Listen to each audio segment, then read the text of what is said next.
So I've got this thing right here. This is the Hipoint C9. This is the yeet cannon I've had for a while. So I want to ask you guys a question. How should I customize this thing? So I've been trying to figure out, okay, what do I want to do with this thing to kind of make it a little bit more silly or more fun, but also be useful at the same time. Uh, there is a decent amount of aftermarket stuff out here for these things. Like, for example, you can get the rail for the back here. I think Squad Drop has it. And I think there's another manufacturer, one or two other manufacturers that do it as well.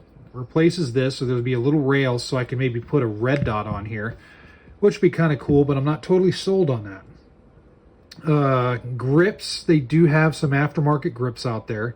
As far as a rail for underneath, that would be kind of nifty, but I don't really want to drill into it and modify it too much, so that's kind of out of the question unless I can find something that maybe hooks to the trigger guard and gives me a decent rail, but I don't think there's anything like that.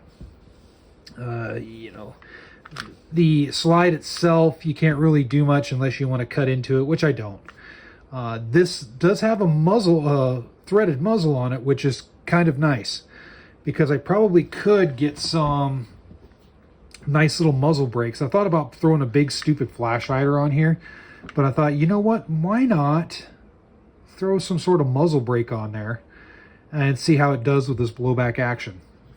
But I don't know what brake to get. Now, the key to this is I don't want to, here, I'll flip it on this side so you can see the yeet cannon lettering. So the trick is I don't want to spend a lot of money.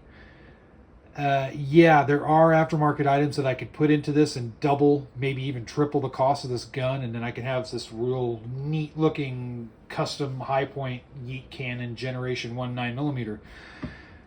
But for crying out loud, I don't want to do that for this gun. If I'm going to spend good money on customization, I got Glocks and Smith & Wessons and other things that I'd rather customize. This thing I want to keep cheap. So if you guys and gals out there have any ideas, feel free to put it in the comment section below. I just want to hear it all, just to give me some ideas. I want to see about making this a little bit different, but not so incredibly stupid that it stops working. I want it still to work, if you get what I mean. I want it to still be somewhat reliable and working like it is now, but just maybe have some fun with it. So anyway, let me know, put in the comment section below, and I look forward to reading them.